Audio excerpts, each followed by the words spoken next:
All right, take a look at that. Okay, so this is the Hampton Inn. It's one of these motels. I don't know, there's a whole group of hotels and motels up here, like right? Hilton Garden Inn. Yeah, like it's a whole cluster of hotels and motels up here by the mall. Hey there, how you doing? Drew here. This is your Queen City cabbie. Thought I'd blog about something just happened. So I'm finishing up the day. It's didn't start very good because this taxi had needed some mechanical work. Basically, the seal and the on the transmission needed to be replaced for the oil pan, and in the process of taking it off, one of the pipes that goes to the radiator broke. So if you can imagine something horrible like that, where he's got the car up on a lift and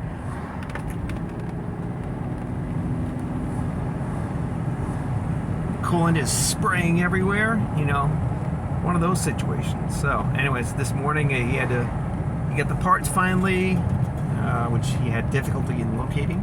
It's kind of a big copper kind of tube.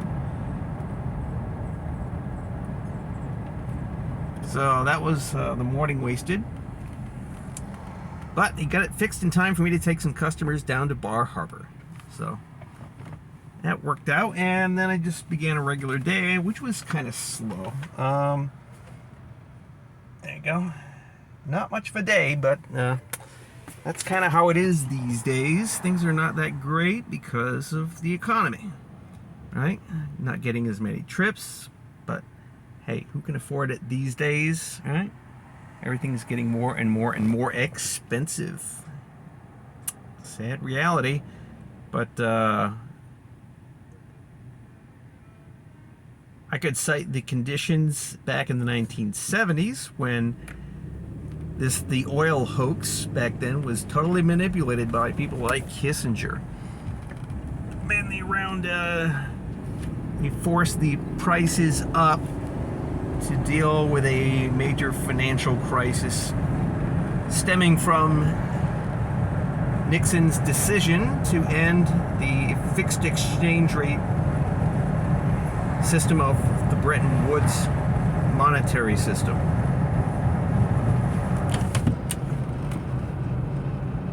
So I'm going to do a whole video about that. I said that period, like the crisis, and how Kissinger played into that whole situation. Because it was not about OPEC. It was, like I said, manipulated by people like Kissinger and the British. Because out of that came things like the London spot market, right? And various other things where oil is speculated on once it leaves port in places like Saudi Arabia, right? And it's traded and retraded and so forth, right, along the way.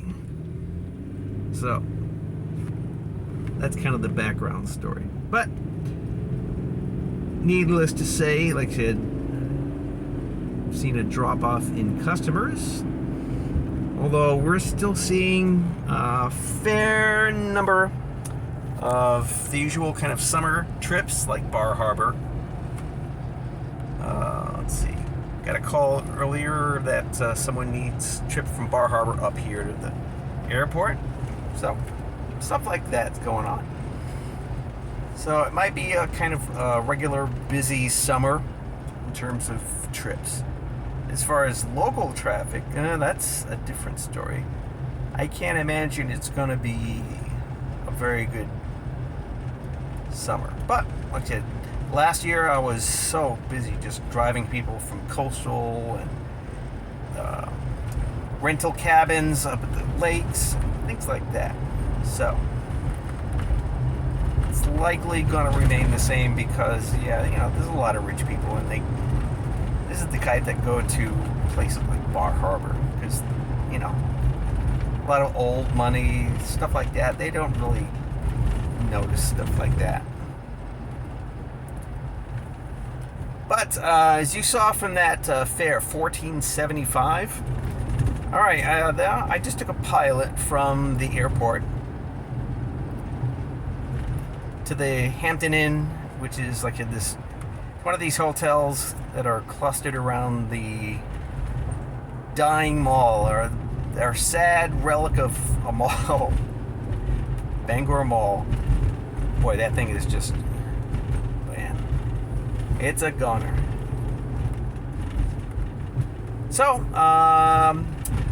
when he approached back at the airport, he said Uber quoted him a price of $60 to take him from the airport up to the Hampton Inn. So that's a $45 difference from what I do, because I'm on a regulated system, because the city sets the rates. Now that's changing too, because let's see. Now the guy who used to work for Derek at Fad Cab, or All In Taxi as he used to know when I was working for him, I was told he basically threatened a strike against the city. So a taxi strike against city. That would have been funny if he had pulled it off. But the city agreed to basically jack the rates up a couple of dimes, I think. It's not set yet. We're going to find out soon. So the fare's going up a bit. Cover the cost, because I'm paying $50 at least to fill up this stupid thing, this Ford Explorer. So my income is going down simply because these gas costs are just eating up the profits, what little I'm making. In addition to, like I said, there's fewer trips these days, just because people can't afford to do anything, just because everything is so much more expensive. Well, like I said, man, we campaigned all those years on the need of putting legislation like the 1933 Glass-Steagall Act, put a strict separation between the speculative side of the financial system and the pensions and the commercial banking system, and like I said, everything. But like I said, this speculative system is just eating the system alive. Yeah, the bailouts, like I said, the trillions and trillions and trillions by the central banks to bail out the financial system. So that's what's going on. And of course, I told people, this is what Uber is. They're a bunch of pirates, just like Enron. I told the Los Angeles City Council, and here you see the perfect example: $60 to go from the airport to a hotel, right? When our fare is $14.75. Jesus Christ! All right, so that's it. This is Drew here. Can't complain otherwise, because being a taxi driver in Bangor, Maine is pretty awesome. Maine people are just cool as hell, as I keep saying. It's like that lady who mailed in that $10, to cover the fare. It's like that. Maine people are just freaking awesome. I am so glad I moved back and found a cool job like this. Okay, so this is Drew this is your Queen City cabbie, signing off, and I'll see you at the next video. All right, bye-bye.